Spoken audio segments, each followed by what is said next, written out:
My name is Arden Bellamy Wells. I am 39 years old. And on April 14th, 2026, I sold Verde Span Studio, the sustainable design company I had built from nothing, for $12.8 million. It should have been the happiest day of my life. Instead, I sat at my kitchen island that night with an untouched bottle of champagne between me and my husband, Graham, and realized I was afraid to call my own mother. Not because she would be angry, because I already knew she would turn my biggest achievement into another family errand. Graham looked at me and asked the question I had been avoiding for years. If they thought you had nothing left to give, would they still call you? So I told my mother the Harbor Line deal had fallen through. I told her I was having a hard week and needed a little space. 4 days later, she listed my childhood bedroom in Shorewood Hills as Garden Window Suite for $112 a night. The window seat my father and I built when I was 15 was still there, but my name was gone and a pillow on the cushion said, "Stay a while." By day 7, my sister Noelle uninvited me from her bridal luncheon, then asked me to send the final vendor timeline for her wedding. By day 10, I discovered my family had a wedding group chat that had existed since September 2025, and I was the only Bellamy not in it. By day 12, Noelle told me it would be better if I skipped the wedding altogether, for peace. And by day 18, after my lawyer had documented everything, the $45,000 I had wired each to my mother, my father, and my sister had cleared. They kept every dollar. Then they told people money had changed me, and that I was the one who had destroyed the family. This is not a story about getting rich. It is a story about what happens when the woman who fixes everything finally stops, and the people who called it love reveal how much they were depending on what she could do for them. The signing happened in Lenora Chase's office in downtown Madison, in a conference room with glass walls and a view of gray, rainy spring sliding down the windows. Lenora sat to my left, calm as always, her silver pen lined up perfectly with the edge of her legal pad. Graham sat beside me, one hand resting near mine without touching it, giving me room to be steady on my own. Across the table, Malcolm Reed from Harbor Line Development Group reviewed the final packet like a man who understood he was buying more than a business. Verde Span Studio had started in 2016 with one rented room, 2 aging laptops, and a coffee maker that leaked onto the floor every Friday. We designed energy-efficient community centers, small-town libraries, renovated office spaces, and affordable commercial buildings that did not treat sustainability like a luxury accessory. By the time Harbor Line approached us, I had 38 employees whose mortgages, kids, medical bills, and futures lived inside the decision I was about to make. The number mattered. Of course it mattered. But before I signed, I made Harbor Line agree to keep all 38 employees for at least 18 months. 12 key people would receive retention bonuses. Celia Monroe, my senior project architect, stood in the doorway after the last signature and pressed both hands over her mouth. She did not cry loudly. Celia never did anything loudly, but her eyes filled, and that almost broke me. Malcolm closed the folder and told me I had built something rare. Lenora smiled and said most founders talked about valuation first. I had talked about people. I should have felt light. I should have called my mother. Instead, I picked up my phone, saw Marjorie Bellamy in my contacts, and set it face down on the table. I already knew how the call would go. My mother would say she was proud. She might even mean it for 3 seconds.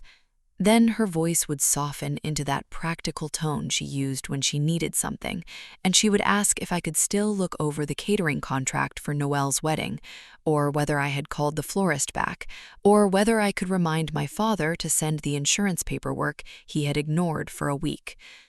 That was my job in the Bellamy family. Not daughter, not sister, not even successful adult woman. Operations. Property tax filings, insurance claims, roofing estimates, vendor deposits, rehearsal dinner timelines, florist counts, seating layouts. I handled the things nobody wanted to handle and everybody expected to be handled. If something in the family was broken, delayed, confusing, overpriced, or about to become embarrassing, my phone rang. Later that night, after Hazel and Milo were asleep, Graham did not bring up the question again like an accusation. He did not tell me my family was using me. He did not tell me he had been right all along. He simply sat with me at the kitchen island, the champagne still unopened between us, and nodded toward my phone. So I looked. Months of messages from Marjorie. Call the roofer. Check the property tax notice. Can you look at Dad's insurance claim? Noelle says the catering invoice looks wrong. Evelyn Price needs final floral numbers. Did you confirm the rehearsal dinner timeline? Your father still has not sent the paperwork. Can you remind him? Not one message asking if I slept. Not one asking how Verde Span was doing. Not one saying she was proud of me without attaching a task to the end of it. I did not cry. The truth was too organized for tears. It sat in front of me like a spreadsheet. On April 15th, I sent my mother a message. I told her the Harbor Line deal had not gone the way I hoped. I told her it had been a hard week. I told her I needed a few days to breathe. I stared at the screen after I hit send, ashamed of how badly I wanted her to call. 14 minutes later, her reply came in. She was sorry to hear that. Noelle was very stressed. Could I still review the catering contract before Friday? I read it twice. Graham did not ask what she said. He saw my face and knew. Marjorie Bellamy was 66, a former chair of every fundraiser Madison Society could invent, and she believed problems were only real if they threatened the family image. My father, Russell Bellamy, was 68, retired from insurance sales, gentle in memory and absent in practice. My sister Noelle was 32, a wedding stylist, a small lifestyle creator, and the pretty public face my mother understood best. Her fiancé, Parker Dempsey, worked in medical device sales and seemed like the sort of man who avoided conflict by smiling around it. And Graham was the only person in my house who saw the system before I did. Later that evening, Noelle texted. She had heard from Mom about my company thing, and that was awful. Then she sent 3 photos of centerpiece options, a floor layout, and a note that Evelyn Price needed an answer before morning. I should have ignored it. Instead, I opened the layout, zoomed in on the ceiling height at Larkspur Hall, and chose the low glass bowls. Tall arrangements would block sightlines across the tables. I explained that in 2 clean sentences, like a professional. Then I put the phone down and hated how automatic it had been. 3 days later, on April 18th, June Ellison sent me a screenshot while I was making oatmeal for Milo. Her message asked if this was my old room. It was. Garden Window Suite, Shorewood Hills, $112 a night. My childhood bedroom had been photographed in bright morning light, stripped of almost anything that proved I had ever lived there. The nameplate my father made for my door was gone. The bookshelf was empty. In one garage photo, a plastic storage bin sat against the wall with ABMIC written on masking tape. And under the window was the seat my father and I built in 2002 when I was 15. He taught me to measure twice before cutting once. He let me sand the edges until my fingers hurt. He told me I had good hands. Now there was a cream pillow on it that said, "Stay a while." The listing had been created after I told my mother the deal had fallen through. Graham came up behind me and looked over my shoulder. He did not call my mother cruel. He did not say, "I told you so." He said she was not treating that room like her daughter's memory. She was treating it like empty space that had lost its purpose. I saved the screenshot into a new folder on my phone. I named it Receipts. I was not ready to call it betrayal yet, but the test had started answering. For the rest of that morning, I kept opening the rental listing and closing it again, like the picture might change if I gave it enough chances. It did not. The pillows still said, "Stay a while." The window seat was still polished and staged. My name was still gone. I told myself my mother probably needed the money. Maybe the house felt too empty. Maybe she thought I would not care because I hadn't lived there since college. Maybe Dad had no idea she had done it. Maybe Noelle was so buried under wedding stress that everyone had lost perspective for a few days. I was not looking for revenge. Not then. I was looking for proof that I was still their daughter. At 11:17 that morning, Marjorie sent another text. "Sweetheart, I know you're upset, but this is not the week for things to fall through. Can you double-check the catering invoice? I think they charged the service fee twice. Also, Evelyn Price still needs final floral counts. And please remind your father about the insurance paperwork." I stood in the laundry room with Milo's dinosaur pajamas in one hand and my phone in the other. The washer beeped behind me. Hazel's backpack was open on the bench by the garage door, one sneaker inside it, one missing.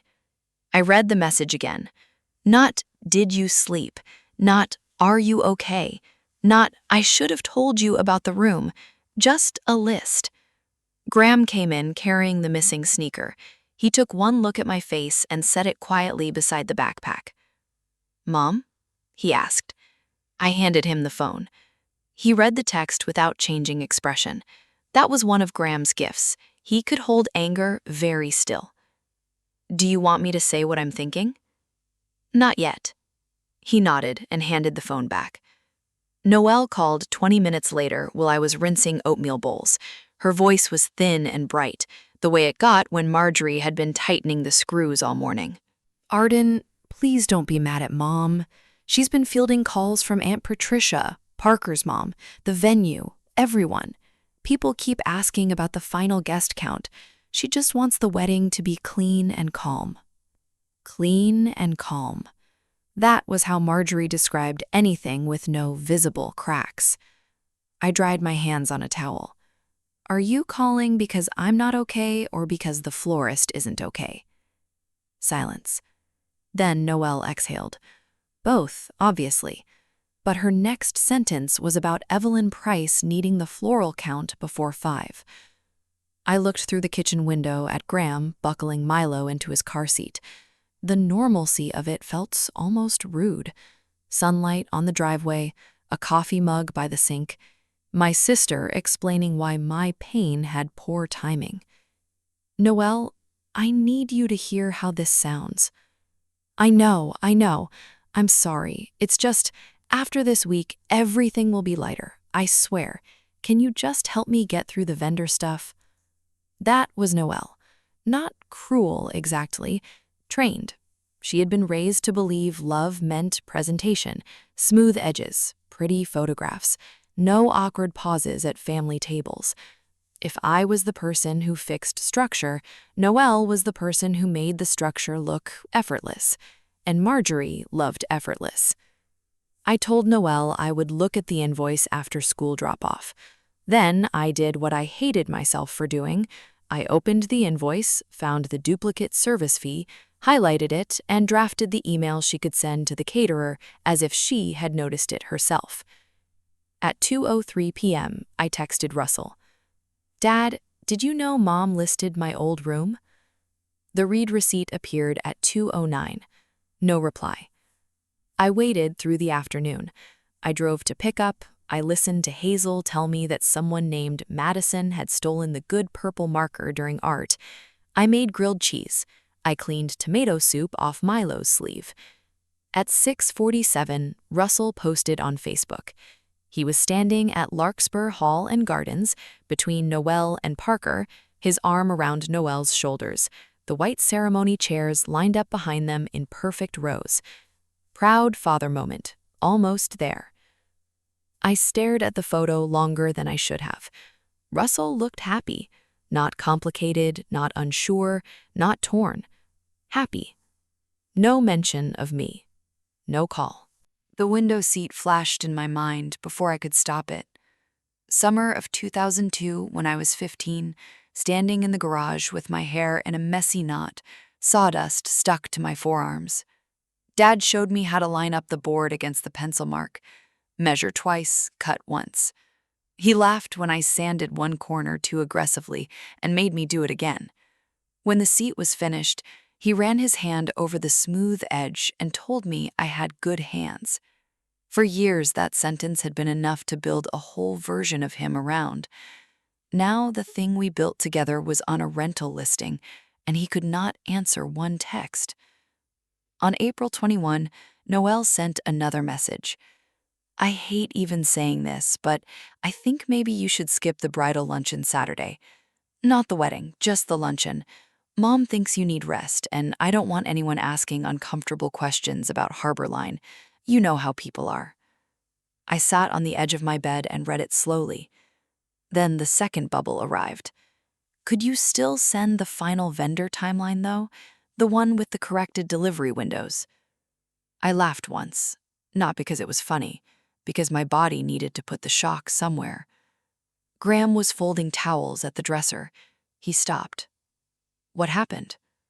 I showed him. He read it, then looked at me with the careful patience of a man trying not to push too hard. If you send it, what do they learn? They get a smooth wedding weekend. What do you learn? That question sat between us.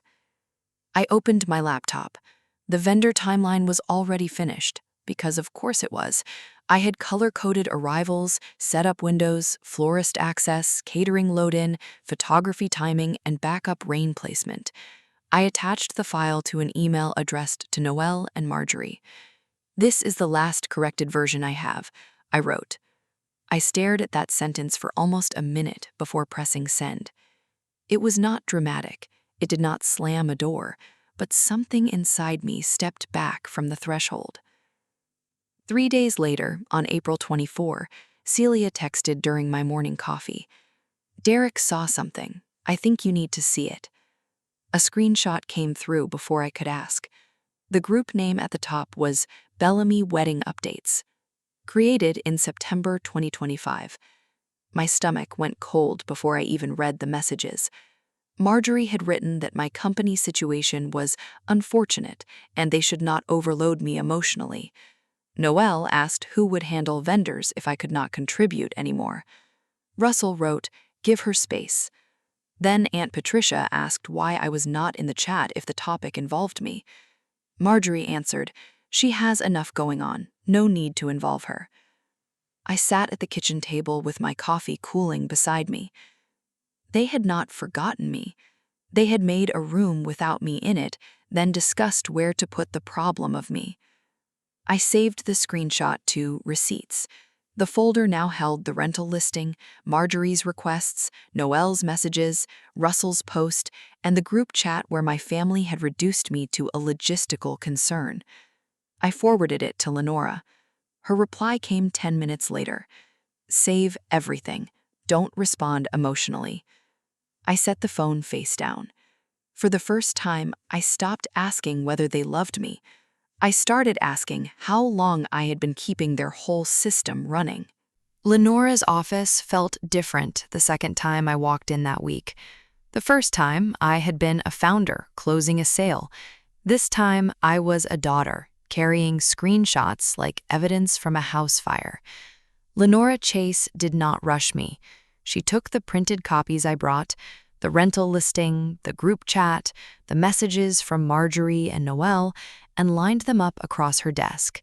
Then she folded her hands and looked at me over the top of her glasses. What do you want to do with this? I looked at the neat rows of paper and hated that I did not have an answer. Do you want to sue them? She asked. Do you want to make a public statement? Do you want the room taken down? Do you want no contact? Or do you just want to stop being the person they call when everything breaks? That last one landed harder than the others. I don't know what I want from them, I told her. I only know I don't want to keep being useful enough to ignore. Lenora nodded, like that made perfect legal sense, even though I knew it was not a legal sentence. It was a tired one. Then we keep this clean. No public posts, no family group chat speeches, no forwarding screenshots to relatives in anger. If you ever decide to send money, Calvin Brooks will prepare the tax notes and documentation. If you decide to set a boundary, it comes from my office, not from a midnight text written while you are hurt." I gave a small laugh because she knew me too well. "So, no dramatic speech?" "No dramatic speech, Arden. Documentation beats drama." While I was still in her parking lot, Celia called. She had been at the Verdi Span office all morning, helping Harborline with transition files. "They confirmed all 38 positions," she said, "in writing, 18 months minimum, and the retention bonuses are going through for the 12 senior people." For the first time that day, I breathed normally. Malcolm also asked whether you would consult 3 days a week during the transition. He said the team trusts you more than anyone they can bring in. I closed my eyes. "At Verdi Span, people were talking about how you protected them," Celia said softly. "At home, they are talking about whether you can still contribute." I sat there with the car running and my hand on the steering wheel. I had spent 10 years building a company that recognized human value, and I could not get my own mother to see mine without attaching a task to it. That afternoon, June sent another screenshot. Garden Window Suite had its first booking request. No review yet, no guest smiling in the doorway, nothing that made it final, just a little calendar block on the listing and a message preview from someone asking if the window seat was as comfortable as it looked. Marjorie had edited the description: "Freshly prepared guest suite in a quiet family home." Family home. I zoomed in on the garage photo again. The plastic bin marked A.B. Misk sat beside a folding chair and a box of old Christmas wreaths. My things had not been thrown away. Somehow that made it worse. They had been sorted, labeled, and moved out of the way. My mother called at 5:30. I let it ring twice before answering. "Arden." Her voice was careful, polished. "Noelle's has you've been distant." I watched Milo push a toy truck under the couch with one sock missing. "I'm not the one who listed my childhood bedroom without telling me." A pause. "Honey, you haven't lived here in more than 20 years. That was Marjorie. She never denied the wound. She argued with its right to exist. "You could have told me." "It was a practical decision. The room was empty, and with the wedding expenses, every little bit helps. I honestly don't understand why you're making this so personal." "Because it was my room." "It is a room in our house, Arden, and right now your sister needs calm around her." There it was again. Calm, peace, clean lines, no visible mess. On April 26th, Noelle tried to call me 3 times. I was packing Hazel's lunch for the next morning and did not pick up. A text came through 10 minutes later. She said she hated doing this. She said Mom thought the wedding might be uncomfortable for me with everything going on at Verdispan. People might ask about gifts, about money, about whether I was okay. Noelle did not want me to feel exposed. Maybe it would be better if I skipped the ceremony and reception, just for peace. For peace. I had been removed from the wedding I had helped keep on schedule. 20 minutes after that, Evelyn Price texted me. "Hi Arden, just checking final floral count. Noelle has not responded and you are still listed as emergency contact." I stared at the message until the letters blurred. They had erased me from the photographs, but not from the labor. I replied with more restraint than I felt. "I am no longer coordinating wedding details. Please direct all confirmations to Noelle Bellamy and Marjorie Bellamy going forward." My hands shook after I sent it, not from fear, from withdrawal. The next day, Hazel needed the box of children's books I had left in my parents' garage, the ones with my old name written in careful block letters inside the covers. I texted Russell. He replied that the garage code was the same. "Your mother is at Noelle's fitting." When I walked into the house in Shorewood Hills, it smelled like lemon cleaner and the lavender sachets Marjorie tucked into drawers. Garden Window Suite was ready for a stranger. folded towels on the bed, 2 water bottles on the nightstand, a welcome card propped against a little vase. I stood in the doorway just long enough to see the pillow on the window seat. Then the printer in the office nook started grinding. Old habit moved me before thought did. I crossed the hall, opened the printer tray, and pulled out the jammed sheet. The page was headed Wedding Contributions Final. My name was halfway down. Arden, property tax filing, insurance calls, vendor review, emergency fixes, pause asks until financially stable. Below Noelle's name were phrases like wedding visibility, social content, guest relations. Russell had golf dues and insurance paperwork beside his name. I looked at the laptop beside the printer. The file was still open. Bellamy Family Expenses 2026. I did not touch the keyboard. I did not need to. The printed page was enough. But in the corner of the laptop screen, I could see the file details. Created April 2, 2026. Almost 2 weeks before I told Marjorie the Harbor Line deal had fallen through. My mother had not started measuring me when she thought I failed. She had always been measuring.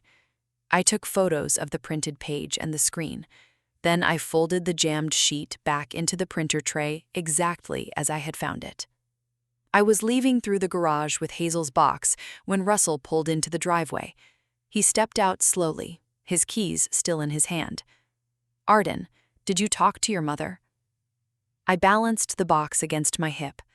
About the room, the group chat, or the spreadsheet. His face changed, but only for a second. "Your mother is under a lot of pressure." So was I. The silence that followed was not empty. It was full of every call he had not made. I drove home without turning on the radio. That night, after Hazel and Milo were asleep, I sent the photos to Lenora. She called me within 5 minutes. "This is not just hurtful," she said. "This is a pattern." I stood in the hallway outside my children's rooms, listening to Milo breathe through the baby monitor and Hazel murmur in her sleep. If I kept going back, they would learn it from me. They would learn that love meant being available, useful, quiet, and grateful for scraps of attention. I put my phone down. I was done fixing things for the Bellamy family. On April 29th, I sat across from Lenora Chase again, this time with Graham on one side of me and a folder of evidence on the other. Lenora had already brought in Calvin Brooks, the CPA she trusted with family money that had the potential to become family war. Calvin was a quiet man with rimless glasses, a yellow legal pad, and the calm expression of someone who had seen people do strange things when money made old wounds visible. Lenora tapped the folder once. "If you move forward, everything is documented. No threats, no public accusations, no dramatic language in the bank memos, no message that sounds like punishment. If they try to twist this later, I want the paper trail clean." Calvin nodded. "These will be documented as personal transfers. I will prepare the gift and tax notes. You are not creating a legal problem because you are trying to end an emotional one." That sentence stayed with me. An emotional one.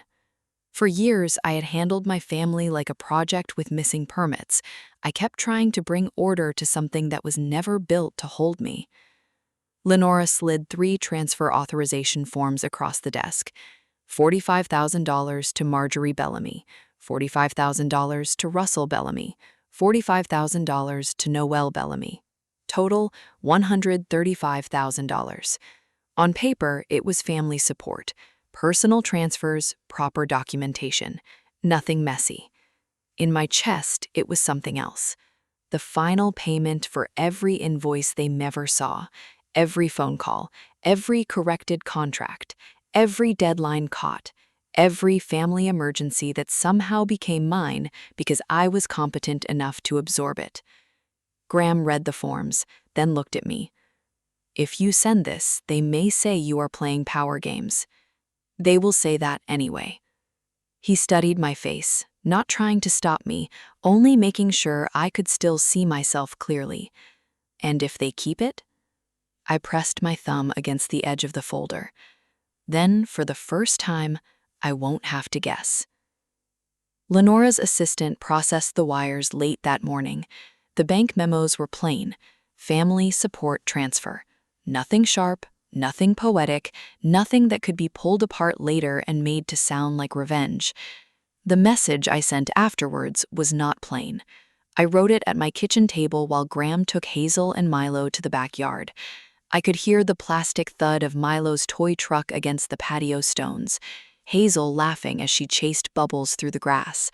Normal life happening 20 feet away from the end of something I had mistaken for family. I sent the message to Marjorie, Russell, and Noelle. I told them the Harbor Line deal had not failed. Verde Span Studio had sold for $12.8 million on April 14th. I told them I had not shared the news because Graham had asked me one question I could not answer: whether my family would still see me if I stopped being useful. I listed what had happened in 15 days. My childhood bedroom had become garden window suite. I had been left out of Bellamy wedding updates while being discussed inside it. I had been removed from the wedding, but kept in the vendor chain. My name had appeared in Bellamy Family Expenses 2026, beside emergency fixes and a note to pause asks until financially stable. My father had read my message and not called. The $45,000 I had sent each of them was the last financial support I would provide. Any future contact about money, accusations, or family tasks would go through Lenora Chase. I read it 3 times before sending. Then I set the phone face down. It rang within 40 seconds. Marjorie. I did not answer. It rang again, then again, then again. When the voicemail arrived, I played it once with Graham beside me. My mother's voice was tight and breathless. "Arden, I cannot believe you would do this before your sister's wedding. Whatever point you think you are making, this is cruel. The room was practical. The wedding is in 3 days. Noelle is devastated. You are making everything about yourself, and I don't know what money has done to you, but this is not how family behaves." She said family 4 times. She did not ask how it felt to see strangers invited into my old room. She did not ask why her daughter had needed a test to feel visible. Noelle's texts came next. "Are you serious? You did this right before wedding weekend? People are going to ask why you are not there. Do you know Mom is crying?" I waited for another bubble.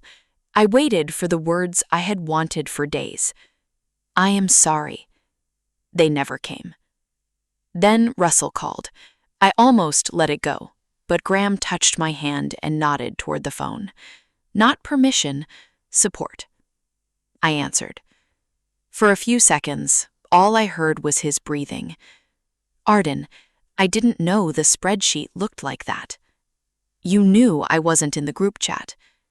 A pause. "Your mother handles those things. When I asked about my room, you read the message. Why didn't you call me?" He did not answer.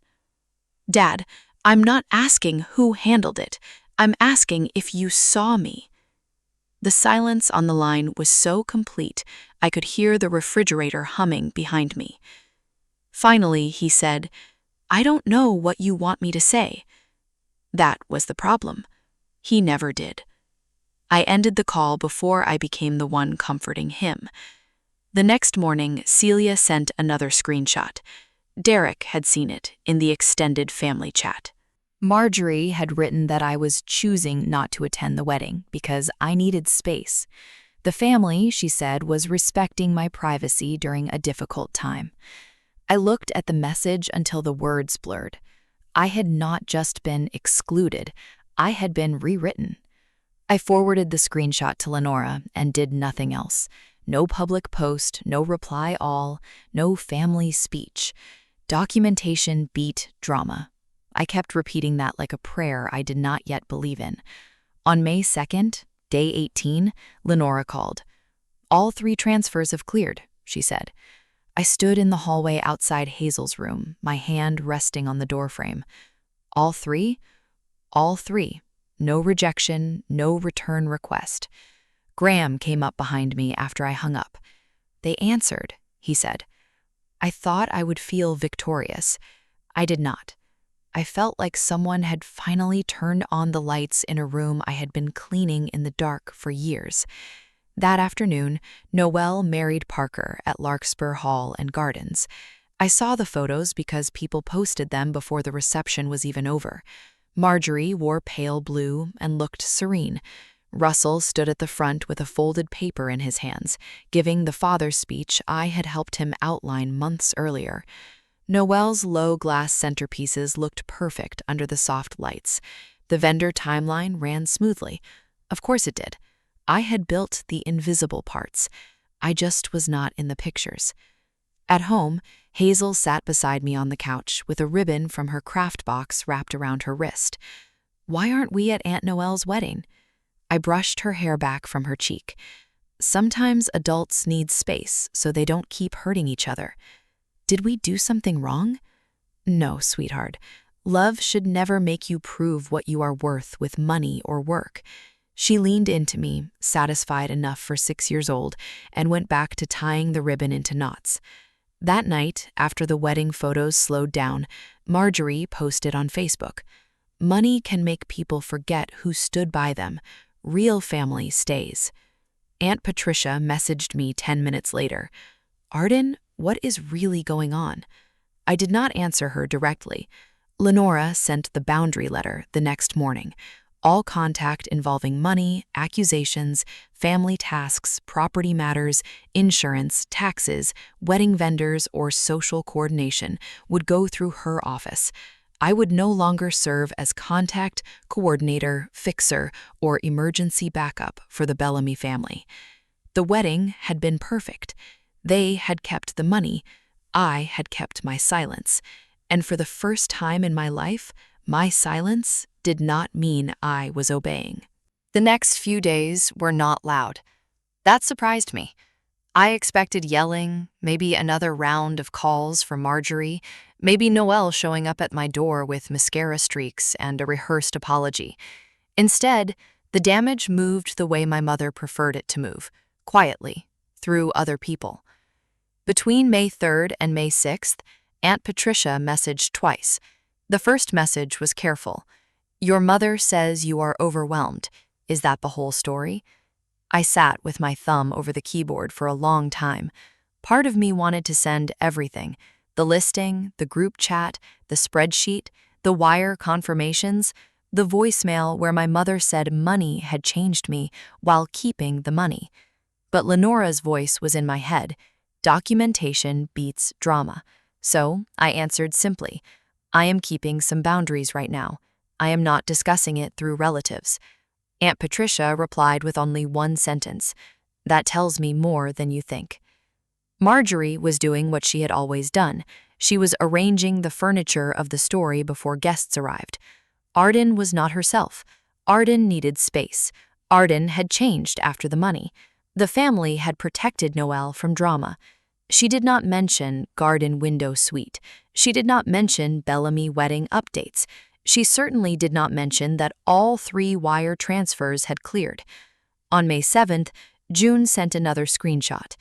Garden window suite had its first review. The guest called the room lovely, the host gracious, the window seat charming. I read that last part 3 times while standing in my kitchen with a mug of coffee going cold in my hand. A stranger had sat where I used to sit with library books stacked against my knees. A stranger had admired the same corner where my father once taught me to sand wood until it felt soft under my palm. A stranger saw a charming feature. I saw a piece of childhood rented by the night. I saved the screenshot to receipts, then closed my phone before I could punish myself by reading it again. Noelle called that afternoon. I let it go to voicemail. Her voice sounded smaller than it had before the wedding. She said she had not known I was hurting like that. She said Mom made it sound like I needed space. She said she should not have asked me to skip the ceremony. Then came the sentence that told me how far she still had to go. "The wedding is over now, Arden. I just want us to move on." I listened once.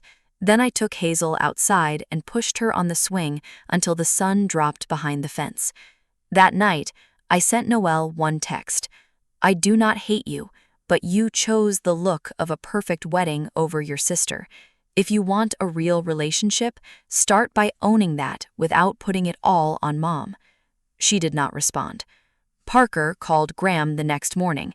I was in the hallway folding Milo's tiny shirts when I heard Graham's voice from the kitchen, calm but firm.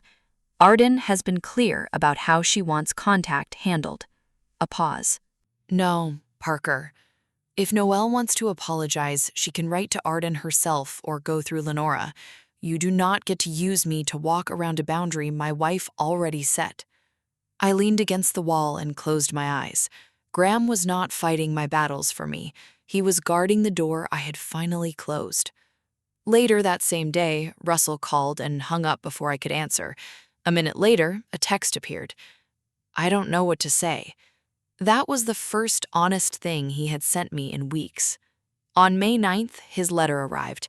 Not an email, not a text, a letter, written in his uneven handwriting on the cream stationery Marjorie kept in the desk near the kitchen. I read it alone at the dining table. He admitted he had seen my message about the room. He admitted he knew I was not in the wedding chat. He admitted he had let Marjorie decide what counted as family business because it was easier than arguing. He said he did not know every detail of the spreadsheet, but he knew my mother had always kept track of who gave what, who showed up, who made things easier. Then he wrote the line that finally broke me. He loved me, but he had let my mother decide how the family loved me because it was easier. I cried then. Not because the letter fixed anything, it did not. Not because he was suddenly forgiven, he was not. I cried because someone inside that house had finally called the silence by its real name. I did not call him. I wrote a response and sent it through Lenora. I told him I had read the letter. I told him I was not ready to see him. If he wanted any real relationship with me, he needed counseling or therapy. He could not use Marjorie as a messenger. He could not ask me to return to handling family problems. And he could not call silence love anymore. It felt harsh when I sent it. It also felt clean. On May 10th, June checked the rental listing again. The page was still there, but every available date had been blocked. No new bookings, no open calendar. I did not know why. Maybe Aunt Patricia had asked too many questions. Maybe Mrs. Callahan had mentioned it to someone at church. Maybe Marjorie realized the room made her look worse than she expected. I did not celebrate. A blocked calendar did not give me my room back. It did not give me the call my father never made. It did not erase the feeling of seeing ABMISC on a plastic bin in the garage. That same afternoon, Lenora confirmed the first trust documents for Hazel and Milo were drafted. Each would be funded with $350,000, structured for education, health, and future stability. Not control, not leverage, protection. I told Graham I did not want our children learning that love had to be earned by being useful. Then I asked Lenora to begin preparing documents for something smaller, something quieter. The Window Seat Fund. $18,000 a year for young women studying design, architecture, or sustainable building, especially those doing it without steady family support. My mother had turned my window seat into a selling point. I wanted to turn it into a place someone could begin. On May 11th, we had Hazel's small birthday party in our backyard. June helped string lights along the fence. Celia brought a cake that leaned slightly to one side. Derek kept Milo busy with bubbles. Lenora stopped by for 20 minutes, still in work clothes, and let Hazel put a paper crown on her head. There were no Bellamys there. No Marjorie arranging the table, no Russell hovering near the grill, no Noelle taking photos from the perfect angle, and still the yard felt full. Hazel sat by the living room window later that night, reading one of the old books from my childhood box. Milo fell asleep on the rug with frosting on his sleeve. Graham stood beside me, his shoulder warm against mine. I did not get garden window suite back, but I could build a home where no child had to wonder whether they were loved or simply useful. I still missed my father. Some days I still wanted to call my mother. I did not know whether Noelle truly understood what she had done. Maybe one day Russell would do enough work to sit across from me without hiding behind regret. But I knew one thing. I was never going back to being the unpaid operations department of the Bellamy family. I did not lose my family in 18 days. I lost the illusion that I had a family who loved me without needing me to prove my value. And after that, I started building a family without a balance sheet. If you have ever been the person everyone calls only when something needs fixing, I want to hear from you. Do you think Russell deserves a chance if he truly changes, or is silence its own kind of betrayal? Share your thoughts in the comments, and if stories about quiet revenge, family truth, and emotional justice speak to you, stay with this channel. There are more stories like this ahead.